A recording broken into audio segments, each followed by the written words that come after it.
వేదభాస్కర్ గారు. నమస్కారం శర్మ గారు. ముందుగా సుమన్ టీవీ ప్రేక్షకులందరికీ కూడా నా యోగాభివందనములు. సరే, నేను యోగ విద్య 82, 83లో తిరుపతిలో నేను డిప్లొమా చేశానండి. అది అయిన వెంటనే చెన్నైలో యోగా టీచర్గా, కేంద్రీయ విద్యాలయంలో యోగా టీచర్గా జాబ్ వచ్చిందని నేను చెన్నై వెళ్ళడం జరిగింది. సరే, అక్కడ అనుకోకుండా కొన్ని మిత్రుల ద్వారా చాలామంది పరిచయం అవ్వడం, అలా పరిచయాలు ఒకళ్ళ నుంచి ఒకళ్ళకి వెళ్ళి వాళ్ళందరూ యోగా నేర్చుకోవడం, ఆ అదృష్ట భాగ్యం కలిగింది. పెద్దవాళ్ళకి చెప్పే భాగ్యం, ముఖ్యంగా విశ్వనాథ్ గారు, బాలసుబ్రహ్మణ్యం గారు ఫ్యామిలీ, ఆయన నేర్చుకుందాం అని పిలిచి వాళ్ళ ఇంట్లో వాళ్ళందరికీ నేర్పారు. ఆయనకి చెప్పడం కుదరలేదు. అంటే అంత బిజీగా ఉండేవారు. శైలజ, ఇప్పుడు ఎస్పి చరణ్, కొంతమంది కొన్ని ప్రాబ్లమ్స్ బాగా తగ్గడం వలన రావుగోపాలరావు వాళ్ళ అబ్బాయికి ఎన్నో సంవత్సరాల నుంచి కొన్ని ప్రాబ్లమ్స్, ఈ శ్వాసకు సంబంధించిన ప్రాబ్లమ్స్ అని తగ్గక చాలా ఇబ్బంది పడుతుంటే ఒక 30 రోజుల్లోనే యోగా ద్వారా తగ్గి చాలా ఆనందపడి వారింట్లోనే పైన ఒక గెస్ట్ హౌస్ నాకు ఇచ్చి వాళ్ళ ఇంట్లో అందరూ చేసేవారు. ఆయన కూడా కొన్ని యోగా ప్రక్రియలు చేసేవారు. రావుగోపాలరావు. ఆయన ఆనందం ఏంటంటే ఆయనకి ఏదైనా ఆనందం వస్తే పట్టుకోలేదు. మొత్తం ఫీల్డ్ అందరికీ మా ఇంట్లో యోగా మాస్టర్ ఉన్నారు అని చెప్పేసి పరిచయం చేయడం వల్ల అలా అందరికీ తెలిసి చాలామందికి యోగా శోభన్ బాబు కూడా ఉన్నారు కదా. శోభన్ బాబు గారు ఆల్రెడీ చేసేవారండి ఆయన యోగా. ఆయన మంచి ఫిట్నెస్ కదా, అద్భుతమైనటువంటి సాధకులు. సో వారి అబ్బాయికి చెప్పేవాడిని. అలాగే నాగుబాబు గారు, శారద, అలాగే సిల్క్ స్మిత, అలాగే చాలామంది ప్రొడ్యూసర్లు, మురళీమోహన్ గారు, ముఖ్యంగా ఎక్కువ చేసింది మురళీమోహన్ గారు, ఎక్కువ కాలం చేసింది నా దగ్గర. రాఘవేంద్ర గారు, రాఘవేంద్ర గారు ఫ్యామిలీ అండి, ఆయన చేయలేదు, అది ఫ్యామిలీ అండి. సో ఇలాగ ఇంకా చాలామంది ప్రొడ్యూసర్లు, కొంతమంది డైరెక్టర్లు, ఇంకా చాలామంది ఉన్నారు. అది అయిన తర్వాత ఇంకా వృత్తిరీత్యా ఇక్కడ ఆంధ్ర యూనివర్సిటీలో జాబ్ రావడం వల్ల నేను విశాఖపట్నం వచ్చేసాను. ఇంకా వీళ్ళందరికన్నా ఎక్కువ ముఖ్యం నా ప్రాణమిత్రులు, జొన్నమిత్రులు రామలింగేశ్వరరావు గారికి కూడా యోగా చెప్పడం. ఇద్దరం కలిసి ఒకే ఇంట్లో ఉండేవాళ్ళం మేము. చెన్నైలో మీరు జొన్నమిత్ర గారు రూమ్మేట్స్ అండి. అంతే. అలాగే ఇద్దరం కలిసి యోగా సాధన చేసేవాళ్ళం చక్కగా. అది ఒక మంచి మర్చిపోలేనటువంటి అనుభూతి. ఇక్కడికి వచ్చిన తర్వాత ఇక్కడ వైజాగ్లోనే నేను యోగా ఆంధ్ర యూనివర్సిటీలో కొన్నాళ్ళు పనిచేశానండి. తర్వాత సొంతంగానే పతంజలి యోగా అండ్ ఆయుర్వేద కేంద్ర అని పెట్టుకుని ఇప్పటికీ అక్కడ రన్ అవుతుంది. అలా సాధన చేస్తే మంచి 126 ఏళ్ళు జీవించవచ్చా? అద్భుతంగా. మన ఈ మధ్య మీకు ఒక అయ్యంగారు పద్మశ్రీ అవార్డు ఇచ్చి మోడీ గారి దగ్గర అవార్డు తీసుకున్నారు. 120 ఏళ్ళు ఇప్పటికీ యోగ సాధన చేస్తున్నాడు ఆయన, ఇప్పటికీ యోగా శిక్షణ ఇస్తున్నాడు ఆయన. ఇప్పుడు ఈ గంట సేపు చెప్పారు కదా, పొద్దున్న 5 నుంచి 6 దాకా. ఈ గంట సేపు పీరియడ్లో మీరు ప్రిస్క్రైబ్ చేసే సిలబస్ ఏంటండి? ఏమేమి చేయాలి చెప్పండి. కాసేపు ఆసనాలు, ఏ ఆసనాలు వేయాలి? 10-15 ఆసనాలు. ఏ ఆసనాలు అంటే ఆసనాలు మామూలుగా చేసుకునేవి ఒక 100 దాకా ఉంటాయండి. బట్ 100 చేయడానికి ఎవరికి టైం ఉండదు కాబట్టి సో నేను నా పద్ధతిలో ఏం చేశానంటే మొదటి వారం ఒక 15, రెండో వారం ఇంకో 15, మూడో వారం ఇంకో 15, అలాగే దాన్ని డివైడ్ చేశాను. ఇప్పుడు చూడండి, ఇప్పుడు రాగాలు, పాటలు, ఇప్పుడు రాగాలు అనంతం అంటారు కదా. అనంతం అంటారు. సంగీత కళాకారుడు అంటే వాడు ఒక 500 కీర్తనలు, 1000 కీర్తనలు నేర్చుకుంటాడు. కానీ అన్ని పాటు కదా, ఒక కచేరీలో ఒక 20 కీర్తనలు, ఒక కచేరీలో 20 కీర్తనలు. అలాగే రాగాలు కూడా కొన్ని రాగాలు. అలాగే దీన్ని నేను నా సాధనలు ఏం చేశానంటే అందరికీ ఈ వారం ఇవి చేయండి, ఈ వారం ఇవి చేయండి, ఈ వారం ఇవి చేయండి. తద్వారా ఏమవుతుందంటే శరీరంలో అన్ని భాగాలు ఆరోగ్యవంతంగా తయారవుతాయి, ఉత్తేజవంతంగా తయారవుతాయి, యాక్టివేట్ అవుతాయి. సో ఆసనాలు ఎన్ని ఆసనాలు మీరు ప్రిఫర్ చేస్తారు ఈ గంట సమయంలో? 15 అండి. 15 ఆసనాలు. ఆ 15 కూడా ఎలా అంటే కరెక్ట్గా చెప్పాలంటే నిలబడి చేసేవి ఒక 5 అండి. ఓకే. కూర్చుని చేసేవి ఒక 5, బోర్రా పడుకుని చేసేవి ఒక 5, వెలకితలా పడుకుని చేసేవి ఒక 5, ఈ 4 అయిపోయాయి. ఇంకా ఈ 4టిని మించినటువంటి అద్భుతమైన ఆసనాలు ఉన్నాయి. వాటిని తల్లిదండ్రులు అంటారు. మిగతా వాళ్ళంతా వేరు, మన తల్లిదండ్రులు మనకు ముఖ్యం. అదే మిగతా వాళ్ళకన్నా మన మీద ఎక్కువ శ్రద్ధ చూపించేది మన తల్లిదండ్రులే. అలాగే సర్వాంగాసన, శీర్షాసన, ఈ 2 కూడా తల్లిదండ్రులాగా మనల్ని కాపాడతాయి. ఇందులో తల్లి ఎవరు, తండ్రి ఎవరు? తండ్రి శీర్షాసన, తల్లి సర్వాంగాసన. అది లేదా అటు ఇటు మార్చుకోవచ్చు కూడా. ఎంతసేపు వేయాలండి సర్వాంగాసనం, శీర్షాసనం? 5 నిమిషాలు, అదొక 5 నిమిషాలు, 10 నిమిషాలు. మ్యాక్సిమం ఎంతసేపు వేయచ్చు? మ్యాక్సిమం 30, అరగంట దాకా వేయచ్చు. సో ఈ తల్లిదండ్రులు ఆ 2 సర్వాంగాసనం, శీర్షాసనం, ఈ 2 ఆసనాలు చాలా 10-15 చాలు అండి. 10-15 నిమిషాలు చాలు. మీరు చెప్పిన తల్లిదండ్రులు మిగతా కాకుండా ఈ సర్వాంగాసనం, శీర్షాసనము కేవలం ఈ 2 ఆసనాలు మాత్రమే వేస్తే సరిపోతుందా? అన్ని ఆసనాలు వేయాలా? మిగతా కూడా కొన్ని కలిపితే ఏమవుతుందంటే ఇవి ఎక్కువసేపు చేయడం వల్ల ఏమవుతుందంటే మెడ నొప్పులు ఇవి రాకండక ఓ 10 ఆసనాలు చేసిన తర్వాత ఈ 2 చేస్తే అప్పుడు ఈ నొప్పులు రాకుండా ఉంటాయి. ఇంచేత సర్వాంగాసన ఒత్తిడంతా మెడ మీద పడుతుంది. అవును, శీర్షాసన ఒత్తిడంతా తల మీద పడిపోతుంది. కరెక్ట్. అంచేత ఆ ఒత్తిడి పోగొట్టుకోవడానికి ఒక 10 ఆసనాలు చేసి ఈ 2 ఆసనాలు చేస్తే ఏమవుతుందంటే మీకు అద్భుతమైన శక్తి వచ్చేస్తుంది. ఒక్కొక్క ఆసనం ఎంతసేపు వేయాలండి యావరేజ్గా? ఆసనం యొక్క ఫలితాన్ని బట్టి 1 నిమిషం నుంచి 3 నిమిషాలు. ఓకే. కొన్ని ఆసనాలు 1 నిమిషమే, కొన్ని ఆసనాలు 3 నిమిషాలు, కొన్ని 5 నిమిషాలు, కొన్ని 10 నిమిషాలు. కొన్ని ఆసనాలు మీరు చెప్పిన ఒక 25 ఆసనాలు చెప్పారు కదా, కొన్ని చెప్పగలుగుతారా పేర్లు? సూర్య నమస్కారాలు. ముందు ఒక్క సూర్య నమస్కారాలు వేస్తే ఒక 12 రౌండ్లు కనుక 12 పోస్చర్లు. 12 పోస్చర్లు 12 సార్లు 12 అది ఎంతసేపు పట్టదండి. 1 నిమిషం 1 రౌండ్ అయిపోతుంది. అంటే 12 నిమిషాలు, 12 రౌండ్లు 12 నిమిషాలు అంతే చేస్తే మొత్తం బాడీ అంతా యాక్టివేట్ అయిపోతుంది. అంటే సూర్య నమస్కారాలతో స్టార్ట్ చేయాలా మనం? స్టార్ట్ చేయాలి. బాడీ అంతా యాక్టివేట్ అయిపోతుంది. సూర్య నమస్కారం అయిన తర్వాత ఒక 2 నిమిషాలు శవాసనం వేసి అప్పుడు మిగతా ఆసనాలు. ఏమేమి ఆసనాలు వేయాలి? త్రికోణాసన, పరివృత్త త్రికోణాసన, పార్శ్వకోణాసన, అర్ధచక్రాసన, పాదహస్తాసన, వజ్రాసన, కూర్చుని చేసేవి. వజ్రాసన, ఉష్ట్రాసన, శశంకాసన, సుప్త వజ్రాసన కూర్చునేపోయి. బోర్లా పడుకునేవి మకరాసన, భుజంగాసన, పూర్ణ భుజంగాసన, అర్ధభుజంగాసన, అర్ధశలభాసన, పూర్ణ శలభాసన, ధనురాసన. ఈ బోర్ల పడుకుంటే ధనురాసన. వెలకితలా పడుకునేవి పవనముక్తాసన, నావాసన, ఉత్థాన పాదాసన. ఇవి వెలకితలా పడుకుని చేసేవి. సర్వాంగాసన, హలాసన. దానికి రివర్స్ కౌంటర్ పోజ్ అంటాం దాన్ని. మత్స్యాసన. సర్వాంగాసన, హలాసన, మత్స్యాసన. తర్వాత శీర్షాసన. చివరిలో చివర మాత్రమే వెయ్యాలి. ఎందుకంటే దాన్ని అయిపోయిన తర్వాత తప్పకుండా 10 నిమిషాలు శవాసనం చేయాలి. చాలామంది చేసిన పొరపాటు ఏమిటంటే నేను గమనించి చెప్తున్నది మీకండి. టైం లేదని హడావుడిగా ఆసనాలు చేసేసి శవాసనాకి ఏదో 1 నిమిషం పడుకుని వేసామా లేదన్నట్టు 1 నిమిషం వేసి పారిపోతూ ఉంటారు. అవి వాళ్ళు చేసే పెద్ద తప్పు ఇది. చాలామందికి చెప్తూ ఉంటాను. అదే అనుకుంటే పడుకుంటే ఇంకోసారి ఇక అందులో ఏమొస్తుంది అని. కానీ ఈ గంట సేపు యోగా చేసిన తర్వాత బాడీకి స్ట్రెయిన్ అవుతుందండి. కానీ ఆ 10 నిమిషాలు పడుకుని చిన్న యోగ నిద్రలాగా ఒక్కొక్క భాగాన్ని రిలాక్స్ చేసుకుంటూ ఒక్క 10 నిమిషాలు పడుకుంటే ఈ గంట సేపు పడినటువంటి శ్రమంతా కూడా పోయి బాడీ ఉల్లాసంగా, మనసు ఉల్లాసంగా తయారవుతుందండి. అంటే శవాసనానికి యోగ నిద్రకి ఏమైనా తేడా ఉందా? 2 ఒకటేనా? ఉందండి. శవాసనంలో కాస్త శ్వాస మీద శ్వాస పెట్టి కాస్త బాడీ రిలాక్స్ అవుతున్నట్టుగా భావిస్తూ 5 నిమిషాలు 10 నిమిషాలు చేసేది శవాసనం మాత్రమే. బాడీ రిలాక్స్ అవుతుంది, మైండ్ రిలాక్స్ అవుతుంది. శవాసనం శ్రాంతిహరం చిత్త విశ్రాంతికారకం అని హఠయోగ ప్రతిపదికలో చెప్పాడు. శవాసనం శ్రాంతిహరం అంటే శ్రమంతా పోతుంది, చిత్త విశ్రాంతికారకం, మనసుకి విశ్రాంతినిస్తుంది. దీన్ని యోగ నిద్రగా మహానుభావులు సత్యానంద సరస్వతి, చిన్మయానంద సరస్వతి మహానుభావులు చాలామంది దీన్ని ఆ యోగ నిద్రని బయటికి తీసుకొచ్చి దీన్ని బాగా విస్తరింపజేశారు. యోగ నిద్ర, రోగ నిద్ర, భోగ నిద్ర, యోగ నిద్ర. ఆ 3కి చెప్పండి. 3 వివరణ. మనం మామూలుగా చక్కగా భోజనం చేసి హాయిగా పరుపు మీద పడుకుంటాం. పొద్దున్న లేచిన తర్వాత బాడీ శరీరం హాయిగా రిలాక్స్ అయింది అనుకుంటాం మనం. అంతే కదండి. లేవంగానే కాసేపు బాగుంటుంది. వేడివేడిగా కాఫీ తాగి స్నానం చేస్తే పొద్దున హాయిగా పడుకున్నాం అనిపిస్తుంది. కానీ మైండ్లో టెన్షన్స్ ఏమైనా ఏమైనా పోతుందో మనకి? అది రన్ అవుతూనే ఉంటాయి. ఆ బాధలు, ఆ కష్టాలు అవన్నీ మళ్ళీ గుర్తుకొచ్చి మళ్ళీ ఆలోచనలు అలా దాంట్లో ఉండిపోతాం మనం. పరుపుల మీద ఏసీలు వేసుకుని చక్కగా పడుకుంటాం. దాన్ని భోగ నిద్ర అంటారు. రోగ నిద్ర.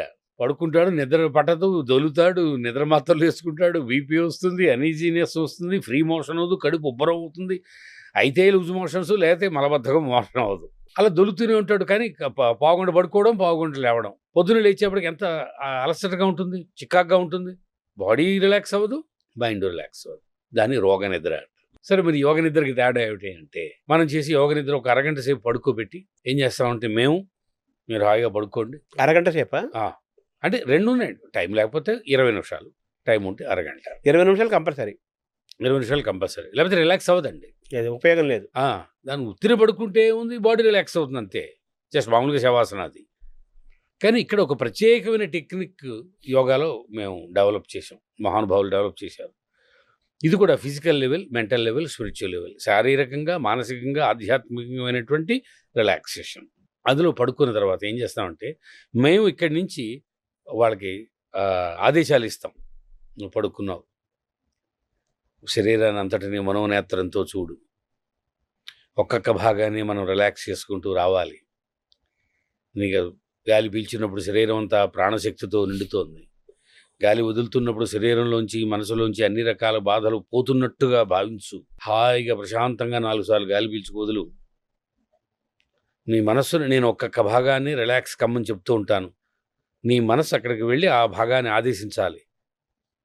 బొటనవేలుని, రే బొటనవేలు నువ్వు రిలాక్స్ అవు, మోకాలు నువ్వు రిలాక్స్ అవు, తొడ నువ్వు రిలాక్స్ అవు, ఊపిరితిత్తులు నువ్వు రిలాక్స్ అవు అని నీ మనస్సు భాగాన్ని ఆదేశించాలి.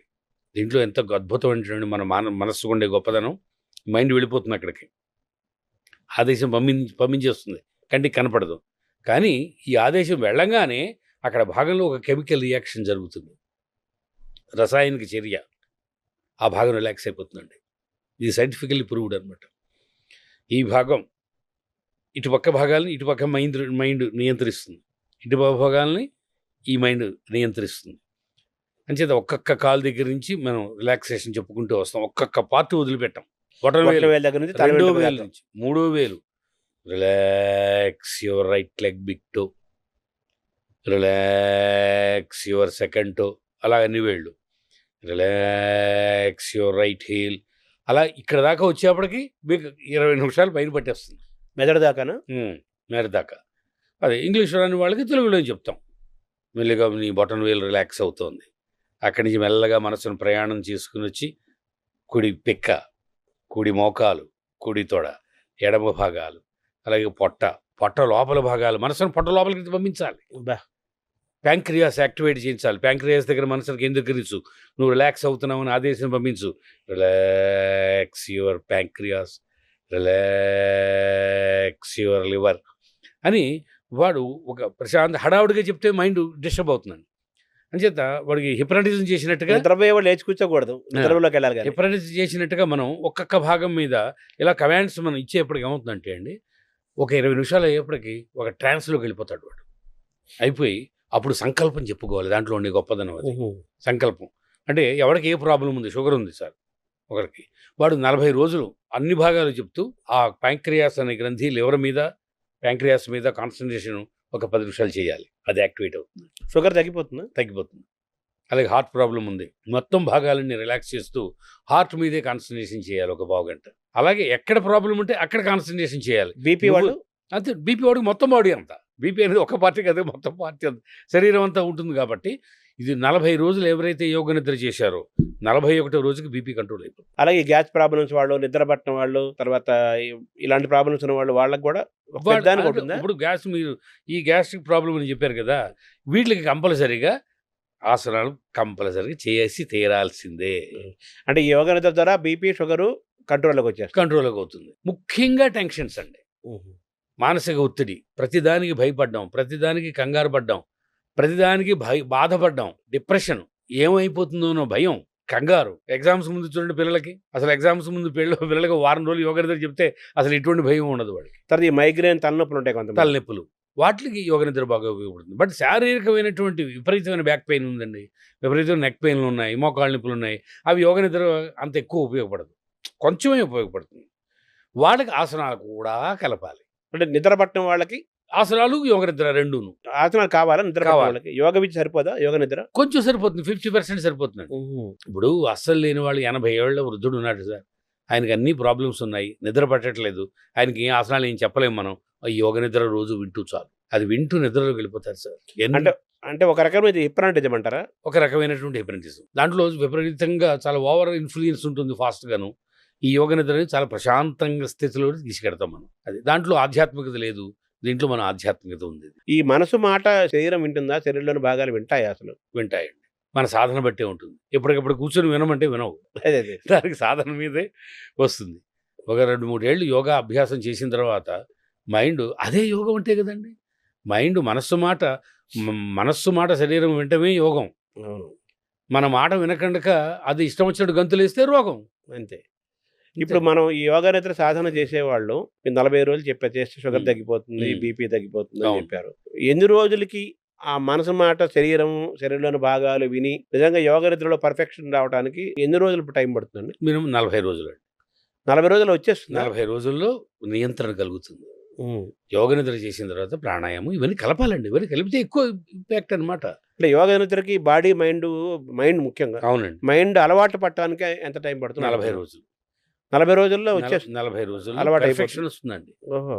పెర్ఫెక్షన్ వస్తుంది. అప్పటిదాకా ఏమవుతుంది, పడుకోగానే మైండ్ అటు పారిపోవడం మొదలుపోతుంది.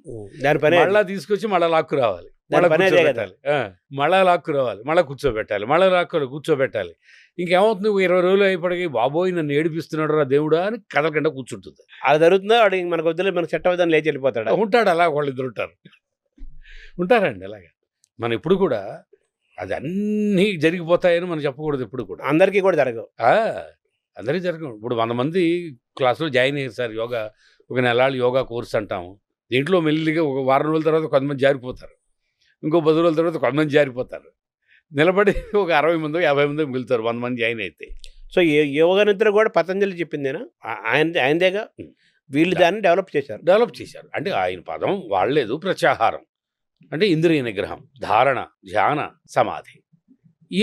ఈ అష్టాంగ యోగం గురించి సెపరేట్గా మనం మాట్లాడుకోవాలండి. ఒక 2 గంటలు, గంటన్నర పడుతుంది అష్టాంగ యోగాన్ని. మళ్ళీ దానికి అహింస అంటే ఎన్ని, సత్య యమనియమాలు ఎన్ని, మళ్ళీ దాని గురించి ఒక్కొక్క దాని గురించి చెప్పడానికి మళ్ళీ మనకి సమయం అది సెపరేట్గా అవుతుంది. ఈ హఠయోగంలో ముఖ్యంగా గొప్పదనం ఏంటంటే అండి, రోజు మీరు అడిగారు కదా, ఈ గంట సేపు చేయడానికి మామూలుగా ఉన్నవాడికి, జనరల్గా ఉన్నవాడికి కోపతాపాలు, అజీర్ణము, అప్పుడప్పుడు తలనొప్పి, అప్పుడప్పుడు నడుము నొప్పి, ఈ చికాకులు, తర్వాత వాడు వ్యాపారంలో ఏదైనా ఇదైతే వాడికి కాస్త డిప్రెషన్లోకి వెళ్ళిపోవడం, భార్యాభర్తల మధ్య ఇబ్బందులు రావడం, తర్వాత పిల్లలతోటి తల్లిదండ్రులు పిల్లల్ని కోపడుతూ ఉండడం, కొన్ని రకరకాలుగా ఇబ్బందులు, మనుషుల మధ్య కూడా కొన్ని బంధాలు ఇబ్బందుతుంటాయి. ముఖ్యంగా అది కూడా ఏంటంటే మన మనస్సు మీద నియంత్రణ లేకపోవడం జీవితంలో. అంటే చూడండి, ఒక నెలాళ్ళలో 20 రోజులు ఆనందంగా ఉంటాం, ఒక 10 రోజులు డిప్రెషన్లోకి వెళ్ళిపోతుంటాం. కానీ రోజు ఒక గంట సేపు యోగ సాధక చేసేవాడికి 365 రోజులు కూడా ఆనందంగా ఉంటాడు. ఎన్నో ఇబ్బందులు వస్తాయి ఇంట్లో, కుటుంబంలో కలతలు వస్తాయి, పిల్లలతోటి తల్లిదండ్రులకి సయోధ్య ఉండదు, ఒక్కొక్కసారి ఆఫీసులో సయోధ్య ఉండదు, మానవ సంబంధాలు దెబ్బతింటూ ఉంటాయి. ఎందుకంటే అది మన ప్రవర్తన బట్టే కదండి అది. కానీ ఒక మంచి ప్రవర్తనతోటి మానవ సంబంధాలు పెంచుకోవడంలో యోగా ప్రాముఖ్యత నెంబర్ 1. కోపాన్ని తగ్గించి సహనాన్ని పెంచుతుంది అంటారా యోగా? అద్భుతంగా. నేను ఎంతో మందిని చూశాను నా జీవితంలో, స్వయంగా నా జీవితానికి అది నేను అన్వయించుకున్నాను. ఎన్నో ఆటుపోట్లకు గురైనటువంటి జీవితం నాది. ఆ యోగాతోటేనే వాటిని అలాగా నేను పోరాడుతున్నాను. అలాగే ఎంతోమంది నా దగ్గర జాయిన్ అయిన పేషెంట్స్ 2 నెలలు చేసిన తర్వాత, 3 నెలలు చేసిన తర్వాత గురువుగారికి ప్రతిదానికి బాధపడి ప్రతిదానికి కోపం తెచ్చుకునేవాడిని నేను. ఈ 3 నెలలు పోయిన తర్వాత ఇప్పుడు కోపం రావట్లేదు, ఆనందంగా ఉందండి అని కొన్ని 100 మంది చెప్తుంటే ఎంతో ఆనందంగా ఉంటుంది. ఓహో, ఇంత యోగా గొప్పది. అసలు ఈ యోగా ఫీల్డ్లోకి రావడానికి కారణం అది.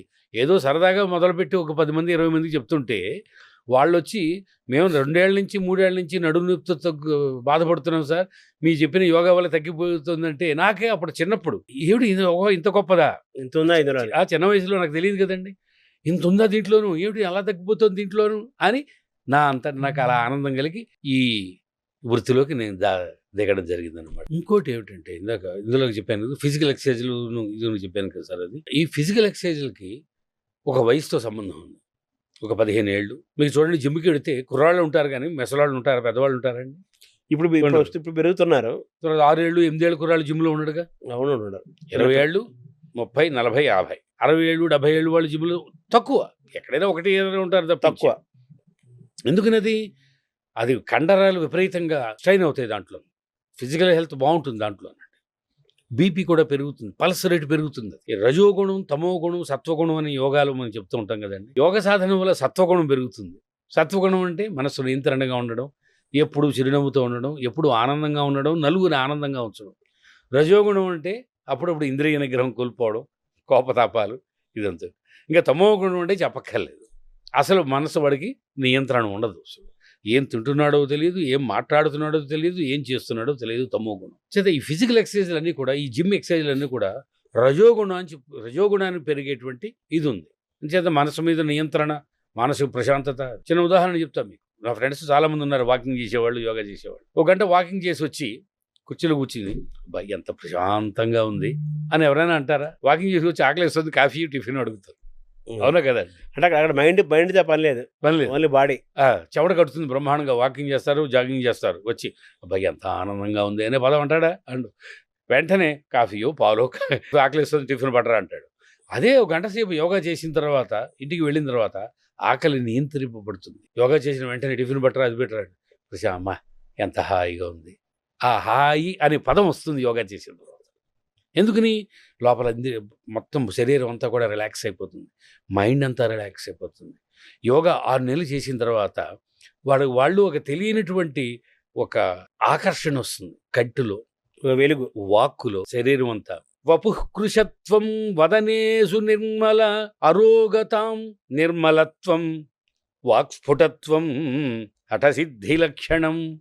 హఠయోగం వల్ల ఇవన్నీ.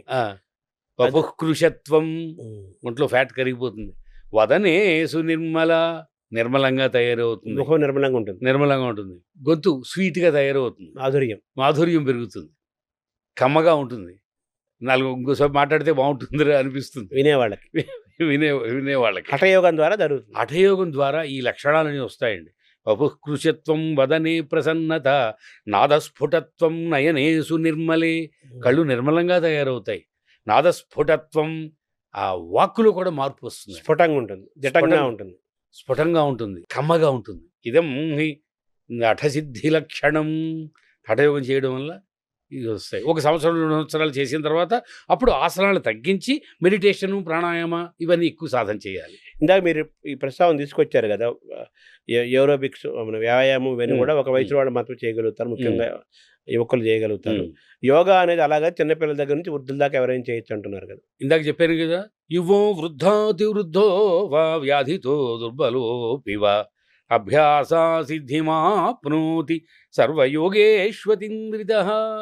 5 ఏళ్ల నుంచి 105 ఏళ్ళ దాకా యోగా చేయొచ్చు. అయితే వయసు పెరిగే కొద్దీ యోగాసనాలు, ఫిజికల్గా చేసే మూమెంట్స్తో కూడిన ఆసనాల సంఖ్యను తగ్గించుకుంటూ, అలాగే కొన్ని ఆసనాలు వేసుకుంటూ ఎక్కువ ధ్యానము వీటి మీద ప్రయాణం చేయాలి. వయసు పెరిగే కొద్దీ హఠయోగం తగ్గిస్తూ మెడిటేషన్ ఎక్కువ చేయాలి, ప్రాణాయామం. తర్వాత ఈ ప్రాణాయామం అన్నారు కదా, ఈ ప్రాణాయామంలో కూడా అనేకం ఉన్నాయి కదా, దాన్ని ఒకసారి చెప్పండి. ప్రాణ ప్లస్ ఆయామము, శ్వాస ప్రశ్వాసయోర్గతి విచ్ఛేద ప్రాణాయామ. మన ఉచ్ఛ్వాస నిశ్వాసాలని గతిని మార్చి దాన్ని పట్టుకోవడమే ప్రాణాయామం. నిరోధించడమే, ప్రాణశక్తిని పెంచుట, ప్రాణశక్తిని నిరోధించుట, ప్రాణశక్తిని విస్తరించుట ప్రాణాయామం. మామూలుగా గాలి పీల్చటము, నిలబెట్టటము, వదలటము, ఇది కదా ప్రక్రియ. పూరక, రేచక, కుంభకములని పేరు. పూరక పీల్చడం, కుంభక బిగబెట్టడం, రేచక వదిలిపెట్టడం, ఇది ప్రాణాయామం. రకరకాలుగా చేస్తున్నారు ఇందులో కూడా. ఇప్పుడు ఆసనాల్లో నిలబడి చేసేవి, బోర్లా పడుకుని చేసేవి ఎన్ని విన్యాసాలు ఉన్నాయో, ప్రాణాయామంలో కూడా మనకి ఎఫెక్ట్ రావడానికి మహర్షులు అద్భుతమైనటువంటి సూర్యభేదనం ఉజ్జయి శీతలి శీత్కారీ తథా భస్త్రికా భ్రామరీ చైవ మూర్ఛా ప్లావనీత్యష్టకుంభకా. 8 ఉన్నాయి. 8 రకాల ప్రాణాయామాలు హఠయోగులు చెప్పారు. అంటే ఏ వయసు వాళ్ళైనా, ఎవరైనా కానీ, ఏ రంగం వాళ్ళైనా కానీ, ఏ ప్రాంతం వాళ్ళైనా కానీ, ఎటువంటి సీజన్లో, ఎటువంటి ఋతువులో అయిన సీజన్లో అయినా కానీ చేయగలిగిన ది బెస్ట్ ప్రాణాయామ విధానం ఏదండి? కపాలభాతి ప్రాణాయామం. అంటే ఎలా సరే కపాలభాతి అంటే? కపాలభాతి ప్రాణాయామ. కపాల ఇది, భాతి శుద్ధి చేయుట, స్కల్ షైనింగ్ బ్రీదింగ్ ఎక్సర్సైజ్. అది మనం ఫోర్స్ఫుల్గా, అంటే ఇప్పుడు చూడు కంసాలి వాడి దగ్గర తిత్తి ఉంటుంది కదా, ఇలా కొడతాడు ఫోర్స్, పొట్ట దగ్గర నుంచి. అదేనా?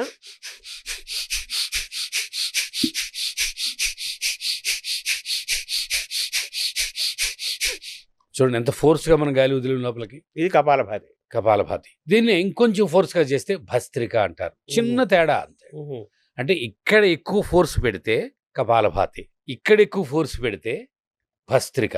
భస్త్రిక అంటే ఏం లేదు, గాలి తిత్తి. అంటే కమ్మరివాడి దగ్గర ఈ తోలు తిత్తి ఉంటుంది చూసారా, వాడు ఇలా నొక్కుతూ ఉంటాడు గాలి లోపలికి బయటికి. ఇది ఒక పావు గంట చేస్తే ఏమవుతుంది తెలుసా అండి, లోపల శరీరంలో అణువణువున ప్రాణశక్తి ఎక్కువైపోతుంది. ఎంతసేపు చేయాలండి అది ప్రాణాయామం? భస్త్రిక కపాలభాతి 5 నిమిషాలు, భస్త్రిక 5 నిమిషాలు. నాడీ శుద్ధి ప్రాణాయామ, దాన్నే అనులోమ విలోమ ప్రాణాయామ అంటారు. అంటే పూరక, కుంభక, రేచక, మళ్ళా పూరక, మళ్ళా కుంభక, మళ్ళా రేచక. దీన్ని నాడీ శుద్ధి ప్రాణాయామం అంటాం. కపాలభాతి. అలాగే ఈ హెడేక్, మైగ్రేన్ తగ్గడానికి, మానసిక ప్రశాంతతకి భ్రమరీ ప్రాణాయామం అని ఒకటి ఉందండి. భ్రమరం అంటే తుమ్మెద. తుమ్మెద నాదాన్ని బోలినటువంటి శబ్దాన్ని మనం ఉచ్చరించాలి. ప్రేక్షకుల గురించి చెప్తున్నాను నేను. ఈ చెవులు మూసేసి చక్కగా కళ్ళు మూసి గాలి బాగా పీల్చుకుని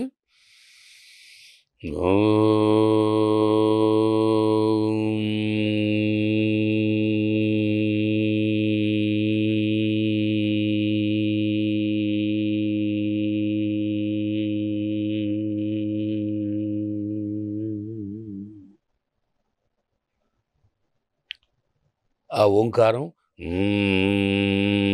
అన్నప్పుడు మీకు వినపడుతుంది. అదే చెవులు మూసి కళ్ళు మూస్తే ఆ ఓంకారం డిజిటల్ సౌండ్లా మారుతుంది, తుమ్మెద నాదంలా మారుతుంది. అది మనం అనుభవిస్తే కానీ తెలియదండి. కరెక్ట్. లేకపోతే ఏముందండి, ఉంది కదా ఊ అన్నట్టుగానే ఉంటుంది. అది దీనికి ఉండే గొప్పతనం ఉందండి. చెవులు మూసి కళ్ళు మూసి చెప్తే అన్నప్పుడు ఒక 100 తుమ్మెదలు ఝుంకారాలు చేస్తున్నట్టుగా ఉంటుంది. దీనివల్ల ఏంటంటే లాభాలు, ఆ నాదం ఒక వైబ్రేషన్ లోపలికి వెళ్ళి బ్రెయిన్ లోపలికి వెళ్ళి బ్రెయిన్లో ఉండేటువంటి టెన్షన్ రిలీజ్ చేస్తుంది. ధ్యానం బాగా రావడానికి, హెడేక్ తగ్గడానికి, కోపం తగ్గడానికి, మనసు ప్రశాంతంగా ఉండడానికి అన్ని అద్భుతమైన ఉపయోగాలు దీని ద్వారా. సో ఈ ప్రక్రియ అంతా మనం ఎంతసేపు చేయాలి? కొత్తలో పావుగంట, సాధన పెరిగే కొద్దీ అరగంట. మరి ఏది చేసినప్పటికీ కూడా గురుముఖతానే జాగ్రత్తగా చేయాలండి. లేకపోతే ఉన్న లంగ్స్ పవర్ అంతా పోయి లేని రోగాలు వస్తాయి. అయాభ్యాస యోగేన సర్వరోగ భవేత్. అదే కానీ గురుముఖత నేర్చుకోవాలి. నేర్చుకున్న తర్వాత సొంతంగా వాళ్ళు సాధన చేయవచ్చు. పవర్ యోగాని చేస్తుంటారు ఎగ్జిక్యూటివ్ కోసం, ఎంప్లాయీస్ కోసం, వాళ్ళ కోసం. అది ఏంటంటే దాన్ని ఎలా చూడాలి మనం? మామూలు యోగా చాలా రిలాక్స్డ్గా నెమ్మదిగా చేస్తాం. గాలి పీలుస్తూ మెల్లగా లేవండి, గాలి వదులుతూ నెమ్మదిగా ఉండండి, అక్కడ ఉండండి అని. ఈ పవర్ యోగా ఏంటంటే కొంచెం ఎక్కువ ఫోర్స్గా చేయాలి, ఎక్కువసేపు ఆసనాలు ఉంచుతారు, రెస్ట్ లేకుండా ఎక్కువ చెమటలు పట్టేట్టుగా చేయిస్తారు. అది పవర్ యోగా. అది మామూలు యోగా కరెక్ట్ అండి. అది ఆరోగ్యవంతులకి బాగానే ఉంటుందండి. వెయిట్ రిడక్షన్కి మామూలు యోగా కన్నా పవర్ యోగాలో కొంచెం వెయిట్ బాగా తగ్గుతారు. కానీ పెద్దవాళ్ళు చేయకూడదు. మోకాళ్ళ నొప్పులు, నడుము నొప్పి, మెడ నొప్పిలు ఉన్నవాళ్ళు చేయకూడదు. హై బీపీ ఉన్నవాళ్ళు చేయకూడదు. మిగతా వాళ్ళందరూ చేయొచ్చండి. చిన్న తేడా. అది కొంచెం మంచి విగరస్గా చేయిస్తారు, చెమటలు బాగా పడతాయి. అది వెయిట్ తగ్గడానికి అది బాగా ఉపయోగపడుతుంది. పవర్ యోగా అందరికీ కాదు. అంతే, అందరికీ కాదు. మామూలు యోగా ఇది కొంచెం పవర్ మామూలుగా ఉంటుంది, అది కొంచెం పవర్ ఎక్కువగా ఉంటుంది. అంతకంటే ఏం లేదండి. తర్వాత అదే మన వాకింగ్, బ్రిస్క్ వాక్, రన్నింగ్ లాగా అంతే అండి. అంతే అంతే. తర్వాత మీరు ఓంకారం ఇందాక నాదం వినిపించారు కదా. ఈ యోగా విద్యాభ్యాసంలో, ఈ యోగ సాధనలో ఓంకారం యొక్క ప్రభావము, ఓంకారం యొక్క ప్లేస్ ఏంటండి? ఇప్పుడు ఆసనాలు చేయడానికి మేము 5 నిమిషాలు వార్మప్ ఎక్సర్సైజ్ చేయిస్తాం. నెక్ ఎక్సర్సైజ్లని, చేతులు ఇలా ఎక్సర్సైజ్లని, బటర్ఫ్లై మూమెంట్స్, బద్ధకోణాసన అని ఒక 4-5 ఎక్సర్సైజ్ చేసేప్పటికి ఏమవుతుంది, బాడీ కొంచెం వార్మప్ అవుతుంది, వేడి పుడుతుంది. అప్పుడు ఆసనాలు బాగా ఉంటాయి చేయడానికి. అలాగే మైండ్ని ట్యూన్ చేయడానికి ఓంకారం ఒక 10 సార్లు అన్నప్పటికీ, ఓంకారం మెడిటేషన్లో ఓంకారం చేసేప్పటికి ఏమవుతుంటే దాని గొప్పదనం, ఆ శబ్దానికి ఉండే గొప్పదనం అండి. మెడిటేషన్ చేయడానికి మనస్సుని లైన్లో పెడుతుంది, ఒక దారిలో పెడుతుందండి. ఏమీ లేకుండా టక్క నుంచి కూర్చుని ఇలా మెడిటేషన్లు చేస్తే వెడుతుంది కొంతమందికి, అందరికీ రాదు. కానీ ఓంకారం ఒక 10-15 సార్లు జపించేప్పటికి ఆ ఓంకారంలో వచ్చేటువంటి ఆ వైబ్రేషన్స్ ఏవైతే ఉన్నాయో, ఆ తరంగ, ఆ ధ్వని, ఆ ప్రాణశక్తి శరీరం అంతా ఒకసారి వ్యాపించి మైండ్ అలా నిలబడిపోతుంది, మనస్సు స్థిరంగా. దాని గొప్పదనం అదండి. సో ఆ ఓంకార నాదము, అది ఆ ఓం అనేది నాదాన్ని మనం అంటాము, నాభి దగ్గర నుంచి మొదలు పెట్టాలా? అది మామూలుగా ఓం అంటే అక్షరం అవుతుంది. ఓ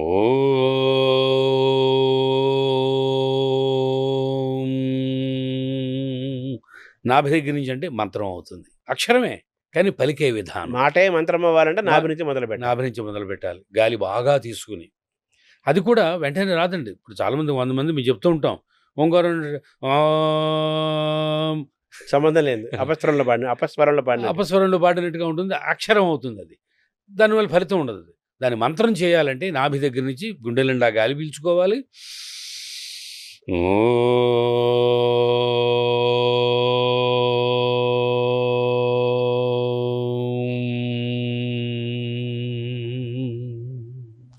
ఓం పీల్చుకుంటారు, వదులుతున్నారు, అంతే అండి. అదే ఒక రోజు 20 సార్లు చెప్తే అది ఒక పెద్ద ధ్యానం అండి, ఓంకార ధ్యానం అది. రోజు ఒక 20 సార్లు పొద్దున్నే లేచి 20 సార్లు ఓంకారం జపిస్తే దాన్ని మించింది లేదండి. మనసు ఎంత ప్రశాంతంగా తయారైపోతుంది. కేవలం ఓంకార మాత్రమే ఎప్పుడో 10 నిమిషాలు 20 నిమిషాలు సాధన చేశారనుకోండి, దానివల్ల లాభాలు ఏంటండి? దానివల్ల ఊపిరితిత్తులు బలపడతాయి, శ్వాసకోశ రోగాలు తగ్గుతాయి, ఆస్తమా తగ్గుతుంది, హెడేక్ తగ్గుతుంది, కోపం తగ్గుతుంది. సో ప్రాణాయామం కూడా అందులో ఉన్నట్టే అర్థం. ఉన్నట్టే. అంతే కదా. తర్వాత ఈ క్రమంలో ఈ యోగ సాధన క్రమంలో యోగాసనాల గురించి చెప్పారు. తర్వాత ప్రాణాయామం అండి చెప్పడం మర్చిపోయాను. ఇప్పుడు గాయకులు ఉన్నారు కదా, సంగీత కచేరీలు చేసేవాళ్ళు, వాళ్ళ సాధనలో ఆటోమేటిక్గా లంగ్స్ బలపడతాయి. కానీ ఒక పావుగంట ప్రాణాయామం చేయడం వలన ఇంకా అద్భుతంగా స్వరాన్ని వాళ్ళు ఆలాపన నిలబెట్టగలరు. చాలా మంది సింగర్స్ కి, పాడే వాళ్ళకి నేను ట్రైనింగ్ ఇచ్చే దాంట్లో ప్రత్యేక ఎస్పి బాలసుబ్రహ్మణ్యం గారు ఒకసారి మాట్లాడుతూ ఆయన కూడా ఇలాగే చెప్పారు. మాట్లాడుతూ ఈ సంగీత విద్యలో గాయకులుగా ఉండేవాళ్ళు తప్పనిసరిగా సాధన చేయాల్సింది ప్రాణాయామము. ప్రాణాయామం ఎంత సాధనలో ఉంటే మనం ఆ శృతిని, ఆ రాగాన్ని, ఆ ప్రస్థానాన్ని నిలబెట్టగలుగుతాం. బాగా నిలబెట్టాలంటే లంగ్స్ కెపాసిటీ బాగుండాలి, బ్రీతింగ్ బాగుండాలి, తర్వాత వాయిస్ కూడా బాగా త్రో బాగుండాలి. ఇవన్నీ జరగాలంటే ప్రాణాయామం చాలా ముఖ్యం అన్నారు. తర్వాత హఠయోగం గురించి చెప్పినప్పుడు చాలామంది దాన్ని ఫిజికల్ ఎక్సర్సైజ్తో పోలుస్తారు. సూర్య నమస్కారాలు కానీ, ఆసనాలు, వీటికి శారీరక, వాటికి కూడా మానసిక, ఆధ్యాత్మికపరమైనటువంటి ఫలితాలు ఉన్నాయి. చాలామంది ఫిజికల్గానే చూస్తారు ఆసనాలను, కానీ ప్రతి ఆసనం కూడా శ్వాస నిబద్ధతతో శ్వాస నియంత్రించి చేయాలి. అప్పుడు మైండ్ రిలాక్స్ అవుతుంది. కొన్ని ఆసనాలు ఉన్నాయి, పాదహస్తాసన, సర్వాంగాసన, శీర్షాసన. అప్పుడు లోపల ఉండేటువంటి గ్రంథులు, ఎడ్రినల్ గ్రంథులు, పిట్యూటరీ గ్లాండ్, తర్వాత ఇక్కడ పిట్యూటరీ గ్లాండ్, పీనియల్ గ్లాండ్, ఇవన్నీ కూడా ఉత్తేజితం అవుతాయి. షట్చక్రాలు మన శరీరంలో ఉంటాయి, స్వాధిష్టాన, మణిపూరక, అనాహత, విశుద్ధి, ఆజ్ఞ. ఇవన్నీ కొన్ని ఆసనాలు, ఆ ఆసనాల్లో ధ్యాన స్థితిలో ఆ పాయింట్లు ప్రత్యేకించి ఇక్కడ కొన్ని ఆసనాల్లో, ఇక్కడ కొన్ని ఆసనాల్లో హృదయ స్థానంలో, కొన్ని ఆసనాలలో పొట్ట స్థానంలో, నాభి దగ్గర, కొన్ని ఆసనాలలో గుదమ దగ్గర కాన్సన్ట్రేషన్ చేసి ఆసనాలు చేసినట్టయితే ఈ షట్చక్రాలు కూడా ఓపెన్ అయ్యి ఆధ్యాత్మిక శక్తి కూడా వాడిలో వస్తుంది. ఆసనాలు, ఆధ్యాత్మికత అన్నది విషయం చాలామందికి తెలియదండి. ఇదంతా ఒకటే. ఆసనాల వల్ల కూడా ఆధ్యాత్మికంగా మనం ఉన్నతిని పొందొచ్చు అనే విషయం చాలామంది తెలియదు. అవి ఫిజికల్ ఎక్సర్సైజ్గానే పోలుస్తారు. అలాగే ప్రాణాయామం కూడా ముందు 3 నెలలు ఫిజికల్ హెల్త్ బాగుంటుంది, లంగ్స్ చక్కగా బలంగా తయారవుతాయి. కానీ ఆ తర్వాత చేయగా ఆధ్యాత్మిక స్థితిలోకి తీసుకెళ్ళిపోతుంది. ప్రాణాయామం is the link between the body and mind. ముందు శరీరం, తర్వాత మైండ్ కూడా. తర్వాత మామూలుగా ఈ పిరమిడ్ యోగం అంటారు కదా, శ్వాస మీద ధ్యాస అంటారు కదా, దానికి ఇప్పుడు మీరు చెప్పి దీనికి ఏమైనా తేడా ఉందా? ఏమీ లేదు. ఈ ధ్యానంలో రకాలు. మంత్ర ధ్యానం, ఏదో మంత్రం తీసుకోవడం, ఓం నమో నారాయణ, ఓం నమ శివాయ, ఒక మంత్రం 10 లక్షల సార్లు జపించడం వల్ల దాంట్లో వచ్చే శక్తి వల్ల మనస్సు నియంత్రింపబడుతుంది. దాంట్లో ధ్యానం గడతాం. అలాగే గాయత్రి ఉపాసన, సహస్ర గాయత్రి, అది కూడా మెడిటేషన్. గాయత్రి మంత్రం చెప్పడం చేయడం వల్ల మంత్రం లేకుండా శ్వాస మీద ధ్యాస, అది కూడా శ్వాస కూడా ఒక అద్భుతమైనటువంటి మంత్రమే. సోహం మంత్రం అన్నారు దాన్ని. సోహం, గాలి పీల్చినప్పుడు సో, గాలి వదిలినప్పుడు హమ్ అనే మంత్రం జరుగుతూ ఉంటుంది. ఆ మంత్రం మీద దృష్టి పెట్టి చేసి రోజు అరగంట చేసినట్టయితే అది కూడా అద్భుతమైన మెడిటేషన్. అదే ఒక్కొక్కరికి ఒక్కటి అందంగా ఉంటుంది, చాలా బాగుంటుంది. ఇది నాకు శ్వాస మీద ధ్యాస బాగుంటుంది అని కొంతమంది అంటుంటారు. నేను లేదండి, నేను గాయత్రి మంత్రం రోజు గంట సేపు చేస్తాను, అది హాయిగా ఉంటుంది. అద్భుతం. మంత్ర గాయత్రి మంత్రం అంటే హిందువులు ఉంటారు, ఇప్పుడు మానవులు ఉండేవాళ్ళు అన్ని రకాల వాళ్ళు ఉంటారు. అసలు ఈ స్పిరిచువల్ ప్రయాణం లేని వాళ్ళు కూడా ఉంటారు. వాళ్ళు కూడా ఈ మంత్రాలకు, ఈ దేవతలతో సంబంధం, మంత్రాలు ఉపాధి సంబంధం లేకుండా చేయొచ్చు. మతాలకు సంబంధం లేకుండా వాడు హిందూ అయినా, క్రిస్టియన్ అయినా, ముస్లిం అయినా, ఎవడైనా సరే చేసుకునేటువంటిది యోగాసనాలు. అలాగే మెడిటేషన్, మంత్రంతో సంబంధం లేకుండా శ్వాస మీద ధ్యాస. ఎంచేతంటే వాడు క్రిస్టియన్ అయినా శ్వాస పీలుస్తున్నాడు, హిందూ అయినా శ్వాస మనిషి. అది ఆ శ్వాసని పట్టుకుంటే మనసును పట్టుకున్నట్టే. అంటే ఆ పైన ఎక్కడో ఉన్నదాన్ని పట్టుకోవడానికి మీరు చూడండి, మనకి నిచ్చెనలు ఉన్నాయి అక్కడ. ఆ నిచ్చెన వేస్తాను కానీ పైన దొరకదు మనకి. అక్కడ పైన ఉండేటువంటి ఆ జీవాత్మ పరమాత్మను పట్టుకోవడానికి ఈ శ్వాస మీద ఉండే ధ్యాస నిచ్చెనలాగా ఉపయోగపడుతుంది. సార్, ఈ క్రమంలో మీరు సూర్య నమస్కారాల గురించి చెప్పారు. 12 ఉంటే 12 చేయమన్నారు. మామూలుగా 12 ఓం మిత్రాయ నమః, ఓం రవయ నమః, ఓం సూర్యాయ నమః, ఓం భానవే నమః, ఓం ఖగాయ నమః, ఓం పూష్ణియ నమః, ఓం హిరణ్య గర్భాయ నమః, ఇలా మొత్తం ఒక 12 ఉన్నాయి కదా. కొంతమంది ఏమో టక చేసేస్తుంటారు 12. కొంతమంది ఏం చెప్తారంటే ఊరికే అలా చేసేయటం కాదు, ఒక్కొక్క పోస్చర్తో ఒక్కొక్క మంత్రం ఉంది కదా. ఓం మిత్రాయ నమః, ఇలా మొదలుపెట్టి 12 మంత్రాలతో 12 పోస్టులు చేయమంటారు కదా! ఈ రెండిటికి ఉన్న డిఫరెన్స్ ఏంటి? దాన్ని ఎలా చెప్తారు మీరు? అదే ఇందాక చెప్పింది. శారీరకమైన యోగా చేసేవాడు చెమటలు పట్టడానికి, వెయిట్ తగ్గడానికి ఫాస్ట్‌గా చేసుకొని వెళ్ళిపోతారండి. ఇప్పుడు ఇప్పుడు కొంతమంది మేము 50 సూర్య నమస్కారాసు, మేము 100 సూర్య నమస్కారాసు రికార్డు బ్రేకులకి, గిన్నిస్ బుక్ రికార్డులు ఎక్కడానికి చేస్తూ ఉంటారు. కానీ నా ఉద్దేశం, మా గురువుగారు చెప్పింది ఏమిటి అంటే, ఇది అవార్డుల గురించి, రివార్డుల గురించి చేసేది కాదు యోగా. ఎవరు కొన్ని 10 మంది 10 సూర్య నమస్కారాలు చేయగలడు, కొన్ని 25 చేయగలడు, కొన్ని 50 చేయగలడు. ఆరోగ్యం గురించి ఇది యోగ శాస్త్రం అనేటువంటిది రహస్యంగా, జాగ్రత్తగా చేసేటువంటిది. ఇది ప్రజలకి ఒక ప్రదర్శన రూపంగా చేసేటువంటిది యోగా కాదు. అవార్డులు, రివార్డుల గురించి చేసేది కాదు యోగా అని మా గురువులు పెద్దవాళ్ళు చెప్తూ ఉంటారు. మన ఆరోగ్యం కోసం, మన ఆనందం అంతే కోసం అండి. చేసేది. అంతే మీరు చెప్పింది మంత్ర సాహిత్యంతో చేసే సూర్య నమస్కారాలు.